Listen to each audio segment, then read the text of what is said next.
Si tu es prof de yoga, tu sais à quel point le perfectionnisme peut parfois t'empêcher de passer à l'action et peut-être que tu te demandes quelles sont les meilleures choses à faire quand on veut développer son activité et qu'on veut le faire de la bonne manière, quelles actions faire au quotidien, quelles choses éviter.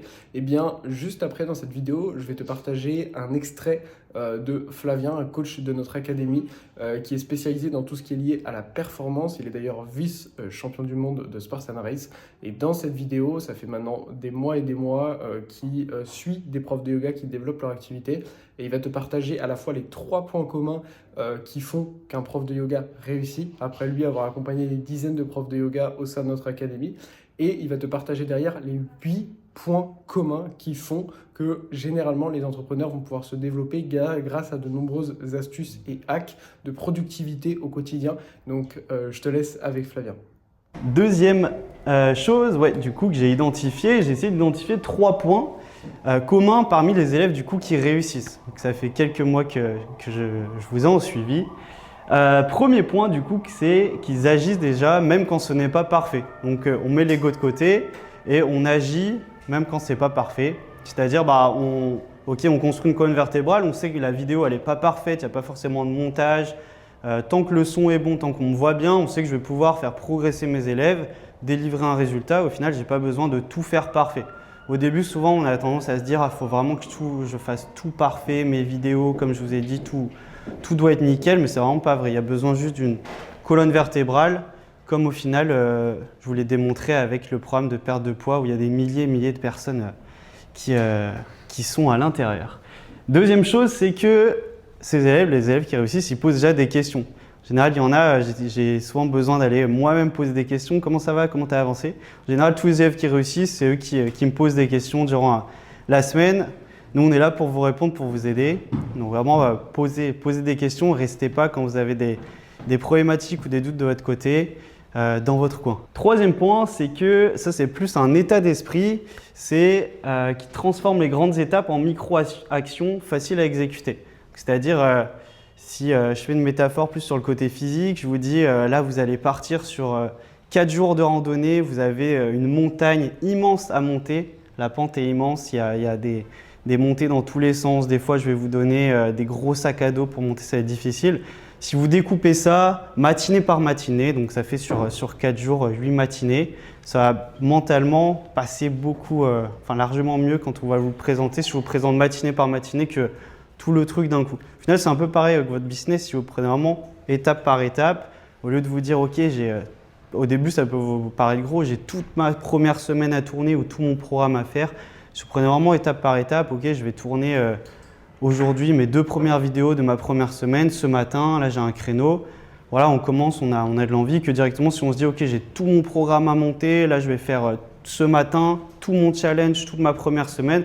Alors, on a juste envie, moi, quand j'ai cet état d'esprit de rester sur mon canapé et repousser le moment où je vais commencer, jamais commencer. Quand on a été d'esprit de faire vraiment étape par étape, micro-action par micro-action, en plus on peut célébrer plein de petites victoires et ça passe toujours mieux. Donc voilà les 3 points communs que j'ai pu identifier parmi les élèves qui réussissent. Ensuite, ça pour dire qu'il faut passer à l'action et au début forcément vous avez des doutes, des craintes, mais au final tout ça disparaît en avançant. Qui ici a déjà eu peur d'un monstre imaginaire quand vous étiez petit qui était sous votre lit ou sous votre placard? Ouais. En tout cas, moi, c'était mon cas. J'imaginais un monstre dans mon placard. Le jour où vraiment je me suis levé, j'ai allumé la lumière, j'ai ouvert le placard, j'ai vu qu'il n'y avait rien. Donc, je suis allé voir mes doutes et mes craintes. Je suis allé voir dans l'ombre et du coup, depuis ce jour-là, j'ai plus eu peur de ce monstre imaginaire qui était caché dans mon placard. Donc, tout ça pour dire que c'est pareil dans le business. Il faut vraiment aller là où on a nos doutes, là où on a nos craintes et en avançant, tout s'évapore et on voit que tout se passe bien. Ça peut être une peur, je ne sais pas, au début d'aller sur les réseaux, on n'ose pas faire, je ne sais pas, son premier réel, sa première vidéo. Au final, on l'a fait, ça se passe bien, hop, on fait la deuxième, etc., etc. et on avance. Donc vraiment juste passer à l'action, on avance étape par étape, micro-action par micro-action et tout se passe bien. Et si vous avez des doutes aussi, j'en ai pas parlé, mais vous pouvez aussi… Là, vous êtes beaucoup dans l'Académie du Yoga, vous pouvez poser vos questions entre vous, vous avez la force du groupe et vous n'êtes pas seul dans votre coin. Ensuite, du coup, passer à l'action, il y en a pas mal d'entre vous, des fois qui n'ont pas beaucoup de temps ou qui ont un temps limité pour passer à l'action, qui ont envie de passer, mais des fois on a des semaines bien chargées. Donc je vais vous partager maintenant 8 hacks de productivité pour travailler 2 fois moins et avancer 2 fois plus vite. Donc ça, c'est moi qui le sors de mon chapeau. Alors vraiment, si vous mettez tout en place, vous allez voir que vous allez être vraiment gagné en productivité. C'est des choses qui sont démontrées et que moi-même, je mets en place. Première chose, c'est la respiration Wim Hof. On verra si on a le temps de le caler juste après. Peut-être que vous connaissez, mais en tout cas, donc c'est plutôt toutes des choses que je fais le matin personnellement. Sinon, personnellement, si je fais des respirations Wim Hof ou d'autres techniques que je vais vous partager le soir, je tendance à pas dormir la nuit tellement ça me donne d'énergie. Donc, pour ceux qui ne connaissent pas la respiration Wim Hof, ça va nous vraiment donner de l'énergie et favoriser une bonne clarté mentale, un bon esprit clair. Donc, c'est en gros, on peut le modifier un petit peu, mais ça va être 30 hyperventilations qu'on fait uniquement par la bouche. Ça va permettre de nous activer du coup le système nerveux sympathique. On enchaîne directement après ces hyperventilations sur une apnée poumon vide. Là, ça favorise vraiment une clarté mentale, une exploration même de la conscience. Et ensuite, on reprend une inspiration, on reste en général 15 secondes, apnée poumon plein, et ensuite on reprend. Donc ça, c'est un cycle, on peut reprendre sur plusieurs cycles. 2 cycles, 3 cycles, en général 2-3 cycles le matin, même si on se réveille fatigué. C'est vraiment pas mal, et il y a vraiment un avant et après sur l'énergie que ça va nous donner. Et pour vraiment bien le faire, on contracte également le plancher pelvien et le périnée sur cette partie. Donc bénéfice, augmentation de la concentration et productivité pour la journée. On verra si on a le temps de le tester juste après. Deuxième point, petite question que je vais vous poser. Est-ce que vous connaissez le point commun entre un grand surfeur, Laird Hamilton, Tim Ferriss, un chef dans tout ce qui est productivité. Il a fait des best-sellers comme La semaine de 4 heures, je ne sais pas si vous connaissez, un super livre. Un acteur, Chris Hemsworth, Sacha, ici présent, Alexandre et Madonna. Pas les cheveux en tout cas. Vous pouvez répondre à la question. Donc c'est un hack simple, il n'y a pas besoin d'idées farfelues. Est-ce que quelqu'un a une idée? Ouais, et c'est vraiment une technique qu'ils font pour augmenter leur productivité. Peut-être qu'ils ne le font pas comme ça, mais… En gros, ils utilisent des douches froides et s'exposent au froid. Donc Sacha, il le fait même le soir. Mais du coup, l'exposition au froid, 20 secondes de froid, il faut savoir que ça suffit, donc à 2 degrés sur les études, à booster 300% notre production de noradrénaline, donc une hormone qui a un gros impact derrière sur la vigilance, le focus, la concentration. C'est vraiment puissant. Souvent, on n'a pas envie de faire une douche froide. Je vous donnerai des petites techniques après. Est-ce qu'il y en a qui font des douches froides ou exposition au froid? Il faut savoir que ça stimule, donc CSP, c'est les Cold Shock Proteins. C'est des protéines qu'on stimule quand on s'expose au froid. Pour faire simple, même ça permet de réparer tout ce qui est lié au dommage à la pollution, aux mauvaises habitudes, à l'âge, aux radicaux libres, que tout ça, ça inflige à nos gènes. Et pour pousser le truc encore plus loin et avoir une belle cascade hormonale, notamment de cortisol, pour avoir encore plus d'énergie le matin, ça peut être top d'attendre 1 à 2 minutes avant de se sécher directement après sa douche froide. Le fait justement même d'avoir un petit peu froid, de frissonner, ça permet de sécréter encore plus de cortisol, donc qu'on appelle couramment hormone de stress, mais vraiment qu'on sécrète naturellement le matin pour rentrer dans un état d'éveil. Et donc ça, vous allez pouvoir le combiner en plus avec ce que je vous disais avant, 2 cycles de respiration Wim Hof, où il y a d'autres techniques de respiration, respiration du feu ou Kapalabhati, s'il y en a qui connaissent. Vous enchaînez avec douche froide. Pourquoi pas méditation 2, 3, 4, 5 minutes, un peu plus si vous avez plus de temps et que vous voulez pousser plus loin. Et vous allez voir que vous allez avoir vraiment un regain d'énergie assez important sur les douches froides. J'étais assez sceptique moi avant de commencer et il y a vraiment un avant et un après sa douche froide. Technique, si jamais vous voulez pas, vous avez peur de vous mettre directement sous le froid, vous commencez par une douche chaude et passez directement au début, niveau 0, ça peut être juste sur les jambes, le froid. Mais sinon, vous commencez par une douche chaude, vous mettez le froid, vous inspirez, vous mettez le froid, vous vous forcez à bien expirer tranquillement par la bouche, vous vous focalisez sur votre respiration et en général, ça se passe toujours bien. Et c'est 20-30 secondes, plus si vous pouvez pousser plus, ça passe très très vite. Ça passe très très vite pour vraiment gagner pas mal d'énergie. Point numéro 3, pour pareil, avoir beaucoup de productivité, ça a pas mal changé chez moi quand je l'ai fait, c'est vraiment d'activer un peu le mode chasse entre guillemets grâce au jeûne 16-8. Donc c'est en gros de sauter ses petits déjeuners. Il faut savoir que quand on est en mode digestion, la digestion, surtout si on va manger par exemple beaucoup de glucides le matin ou je sais pas, vous avez fait par exemple un gros repas, on a tout de suite un petit peu envie de dormir. le matin, le fait de ne pas manger, ça évite que justement notre énergie aille dans la digestion. Donc avoir plutôt des petits déj, si vous voulez vraiment faire des petits déj plutôt riches en protéines et lipides, mais éviter vraiment tout ce qui est glucides ou alors passer même au jeûne intermittent et plutôt faire un bon repas après votre session de travail, par exemple le midi ou le soir directement. Ça permet vraiment de booster son efficacité, sa clarté mentale, son focus et sa concentration. Quatrième point, ça peut être remplacé du coup par l'aspect méditation que je vous ai mis, mais plus sur la visualisation. Il y a des études qui ont été faites, là, je vais vous en partager une, où il y a eu 2 groupes. L'objectif, c'était pour le groupe 1 et pour le groupe 2 la même chose, de courir jusqu'à une ligne d'arrivée qui était mise assez loin et du coup avec des poids de 7 kg à chaque cheville. Le groupe 1, ils avaient pour consigne de toujours visualiser la ligne d'arrivée et le groupe 2, ils avaient interdiction de regarder cette ligne d'arrivée, mais de regarder vraiment où ils voulaient. Et le premier groupe, donc le groupe 1 qui visualisait cette ligne d'arrivée, il a terminé 23% plus rapidement que le groupe 2 en moyenne et avec une dépense d'énergie de 17% moins élevée que le groupe numéro 2. Et tout ça pour dire que sur la visualisation, le cerveau ne fait pas vraiment la différence entre tout ce qui est réel et imaginaire. En coaching sportif, préparation physique, chez les athlètes de haut niveau, par exemple, qui sont blessés, on les fait, par exemple, un gymnaste qui s'est, je sais pas, cassé l'humérus, le bras ou l'épaule, peu importe, on le fait souvent visualiser ces mouvements qu'il ne peut plus faire et il va stimuler exactement les mêmes zones dans son cerveau que lorsqu'il pratique exactement le même mouvement. Et le fait, du coup, pourquoi je vous parle de tout ça sur votre business, le fait de visualiser le matin vers où vous voulez aller et votre objectif atteint, c'est important de visualiser votre objectif atteint où vous visualisez vraiment de manière très précise comment ça va se passer, la vie que vous allez avoir quand vous aurez des élèves dans votre programme, ça va vraiment vous faire un changement d'état d'esprit. Le cerveau, il va un petit peu travailler tout seul de manière inconsciente sur l'atteinte en fait, de votre objectif. Juste le fait de visualiser, là-dessus, c'est assez puissant. Donc, chaque matin, ça peut être après Wim Hof, douche froide, visualisation, 5 minutes, de manière très précise. Ça peut être tous les jours la même visualisation avec de plus en plus de détails.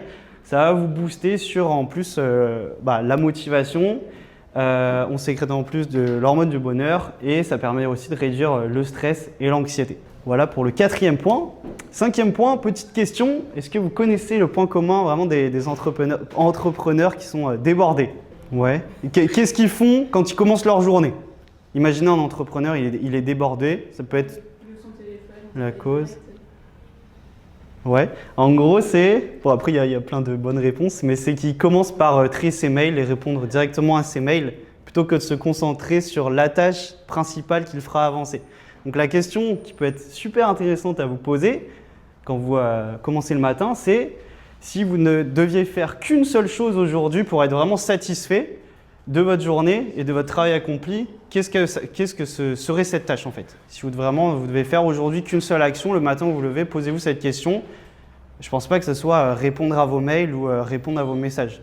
Donc commencer la journée, surtout le matin, c'est important. On a en général plus d'énergie qu'en pleine digestion l'après-midi. Commencez sur la tâche principale, la tâche la plus importante pour vous. Ça ne va pas être répondre à ses mails, répondre à ses messages, ça va être vraiment la tâche principale. Donc si vous avez, je ne sais pas, les vidéos de votre programme à tourner, les vidéos de votre challenge ou des messages à envoyer sur le cercle des 20, commencez par ça directement. En général, ça peut être la tâche qui vous fait le plus peur. On a tendance à la repousser avec des micro-tâches avant qui nous donnent le sentiment d'avancer. On se dit tiens, je suis productif, j'ai répondu à 4-5 mails, j'ai envoyé une facture, tout ça, mais au final, ce n'est pas ça qui vous fera réellement avancer. Donc commencez toujours par vous poser par exemple cette question. Point numéro 6 sur 8, c'est activer le mode bulle. Donc ça, quand on travaille, on essaie d'être focus au maximum. Donc on désactive toutes les notifications sur tout ce qui est Apple, donc iPhone, Mac ou autre. Il y a des modes de concentration qui sont sympas, qui évitent de recevoir des notifications, des appels, des SMS, etc. Donc au moins on n'est pas distrait. Il y a des applications qui sont assez sympas. Personnellement, j'utilise l'application Forest qui permet, donc elle s'appelle Forest parce qu'en même temps qu'on travaille, donc on définit un minuteur, par exemple 30 minutes sur lesquelles on ne pourra pas utiliser notre téléphone, sauf sur les applications qu'on décide d'utiliser. Et ça permet donc de bloquer toutes nos autres applications. On met un minuteur de 30 minutes et du coup, pendant ce temps-là, enfin, à la fin de ces 30 minutes, ça va planter un arbre imaginaire dans notre jardin imaginaire de cette application. Et du coup, ça permet de rester focus et pas utiliser, pas être distrait directement par d'autres applications. Autre chose, même si vous travaillez des fois dans des environnements un petit peu bruyants, il y a plein d'études qui sont faites là-dessus. On en parlait hier avec Mathilde qui était là, sur les sons binauraux. Donc, c'est des sons particuliers, mais ça peut aussi travailler avec un casque sur des sons répétitifs, par exemple la pluie ou des sons de nature ou autre. Sur les sons binauraux, ça améliore vraiment tout ce qui est fonction cognitive, donc la mémoire surtout et la concentration en stimulant même, notamment la dopamine. Il y a des applications qui sont faites, par exemple brain.fm, donc vraiment qui est une application pour les personnes qui souhaitent travailler sur un projet particulier. Et sinon, vous tapez simplement sur YouTube, ça peut être son binauraux 40 Hz. Vous aurez plein de vidéos qui durent 2 heures ou même 24 heures qui tournent en boucle, donc de quoi largement durer durant votre session de travail. Sauf si vous travaillez plus de 24 heures de suite, mais ça, je ne pense pas. Ouais. Juste 2 secondes, je te coupe. Le premier truc par rapport à ce que disait Flavien tout à l'heure, par rapport à la tâche la plus importante dans la journée, rappelez-vous que c'est ce que j'expliquais dans le plan de la formation. Quand vous avez la formation, au début, il y a un plan avec un schéma et tout. Et je dis tant que c'est étape par étape. Si vous êtes à l'étape 2, faites rien qui est dans l'étape 3 ou l'étape 4 ou l'étape 5, etc. Et en fait, limite, le plan il peut s'imprimer, et vous regardez, vous dites ok, est-ce que l'action que je fais là, ça correspond à là où j'en suis, sinon elle sert à rien. Et c'est vraiment le truc à retenir, et c'est ce qu'il dit Flavien, c'est qu'est-ce que vous devez faire aujourd'hui qui fait avancer votre activité. Et si aujourd'hui c'est l'étape 3 qui est, je ne sais plus c'est quelle étape, mais imaginons c'est la 3, c'est filmer ma première semaine de programme, ça ne sert à rien de réfléchir à un logo, ça ne sert à rien de dire je vais mettre une story où je montre mon café, mon thé sur Instagram ou quoi. Non, il faut juste faire l'action en question. Ça c'était le premier point. L'autre point sur les notifications, ça pareil, je suis d'accord, c'est trop important. Moi ça fait 5 ans que je suis en mode avion de toute façon, donc on ne peut pas m'appeler. En mode concentration. Et dernier point sur le truc off, juste pour pas qu'on perde de temps, vous pouvez regarder sur YouTube, il y a des vidéos où c'est guidé la respiration. Peut-être qu'on évite de prendre le temps de le faire là. Oui. Mais comme ça, vous avez les respirations guidées et vous pouvez le faire à votre rythme. Puis là, en plus, on digère Wim Hof, je vous conseille vraiment de le faire à jeun. Si vous tenez vraiment à prendre un petit déjeuner, faites-le vraiment avant le petit déjeuner. Ventre vide. Voilà. Donc voilà pour activer le mode bulle et surtout aussi avoir un bureau vraiment rangé avec pas trop de distractions dessus. Souvent ça permet d'avoir un espace de travail bien clean, d'augmenter notre productivité, ou même si par exemple, je sais pas, chez vous c'est bruyant, il y a beaucoup de distractions, allez par exemple, vous avez 3 heures, je sais pas, sur une matinée pour travailler, vous allez dans un café, vous mettez par exemple un casque avec des sons binauraux. Vous travaillez au moins au café, voilà, vous avez défini le temps, il n'y a pas de distraction et vous savez que vous êtes au café tranquillement. Étape numéro 7, du coup, c'est donc de venir régénérer en fait notre concentration tous les 5 minutes par exemple, toutes les 25 minutes de travail, ou un peu plus, si vous travaillez 60 minutes, ça peut être toutes les 10 minutes. Donc ça, c'est la méthode Pomodoro qui est assez connue, c'est venir régénérer en fait son attention et sa concentration toutes les 5 minutes, toutes les 25 minutes pendant 5 minutes. Il faut savoir, la concentration, c'est un petit peu comme un muscle. Par exemple, si je vous mets en position de gainage, sur une position de gainage, vous n'allez pas pouvoir tenir indéfiniment. Vous avez besoin de récupérer pour pouvoir recommencer de nouveau. Et il faut savoir qu'on a vraiment des grosses pertes de concentration et de productivité toutes les 90 minutes à 120 minutes. Donc pour ça, du coup, c'est plus rentable de régénérer sa concentration avec des pauses que de se dire ok, là j'ai 3 heures, je vais travailler 3 heures sans pause. Ce sera moins rentable, vous serez en général toujours moins productif que de faire des petits blocs, par exemple 3 blocs de 60 minutes avec 10 minutes de pause à chaque fois. Au final, là ça dépasse les 3 heures, mais ça peut être 3 blocs de 50 minutes avec 10 minutes de pause. Avec des pauses par exemple qui peuvent être actives, donc là vous êtes en mouvement, pas du coup plutôt éviter d'utiliser une tâche où on va être, si on était vachement passif, scroller sur son téléphone ou rester de nouveau passif. Vraiment, les pauses actives permettent vraiment de régénérer plus efficacement la concentration. Et Nassim, d'ailleurs, Nicolas Taleb, il en parle, pour ceux qui connaissent, dans son livre Antifragile. C'est un peu la stratégie de l'haltère, c'est soit tout, soit rien. Soit on travaille donc, à fond si on est sur le travail, sans distraction, donc au taquet. Et quand on récup vraiment pleinement, plutôt que de se dire « Ok, je laisse mes notifications activées, je travaille un petit peu, mais bon, voilà, je me laisse distraire, c'est ok. » Bah, logiquement, on va moins avancer. Et dernier point, c'est vraiment le vide-cerveau. Ça permet de garder le cap. Donc le vide-cerveau, qu'est-ce que c'est? Souvent, on peut travailler, on est plongé vraiment dans une session de travail. On fait par exemple l'étape sur le cercle des vins et d'un coup, tiens, on a une idée qui émerge. On a 3 options. On a une idée vraiment sublime qui émerge dans notre cerveau. Première option, c'est soit on s'interrompt et on s'occupe directement de cette idée. Du coup, là, on est un peu piégé dans le multitâche. On était sur un truc, mais au final, hop, on a une idée, on fait un autre truc. On a une autre idée, on passe encore à autre chose. Deuxième point, soit on se dit non, je vais rester focus sur mon truc, mais du coup, je m'acharne à ignorer cette idée. Donc, je lutte en fait entre soit l'envie de répondre à mon idée ou alors directement de rester sur ma tâche. Ou alors, troisième point, bonne idée, on utilise du coup un vide-cerveau. Un vide-cerveau, c'est quoi? Ça peut être une page en papier, vos notes de votre ordinateur, vos téléphones, un Notion, peu importe. Vous allez directement écrire votre idée et à la fin de la journée, vous allez définir un petit temps ou à la fin de votre session de travail où vous allez pouvoir classer toutes ces idées, si vous avez plusieurs idées pendant votre session de travail. Du coup, classer ces idées et venir y répondre, soit en fin de journée si c'est une idée qui prend 2 minutes, 10, 15 minutes à être traitée, soit venir la classer dans une thématique et la traiter ultérieurement si c'est une idée qui va prendre du temps à être traitée. Voilà en gros l'idée du vide-cerveau. Toutes ces idées, il y a pas mal de points là sur tout ce que je vous ai partagé. Si vous souhaitez aller plus loin là-dessus, je me suis pas mal inspiré d'un des livres de David Nicolas. Je ne sais pas s'il y en a qui connaissent. Donc, il a sorti un livre, tu connais Alexandre? Qui fait des podcasts intéressants. Donc si vous voulez, il a sorti un livre, si vous voulez approfondir certains points là-dessus, qui s'appelle son livre « La routine des audacieux ». Si ce que tu as vu dans cette vidéo fait sens pour toi et qu'aujourd'hui tu as envie de pleinement développer ton activité du yoga, eh bien dans la description tu vas retrouver un lien qui te permet directement de prendre un rendez-vous avec nous. Ça dure 15 minutes. Sache dans ce rendez-vous qu'il n'y aura rien à te vendre, tout simplement parce qu'on veut apprendre à te connaître, discuter avec toi, voir en fait si on peut t'aider, si ce que tu fais ça a du sens en fait pour nous, voir vraiment si on a les capacités de t'aider, puis on va te donner des conseils.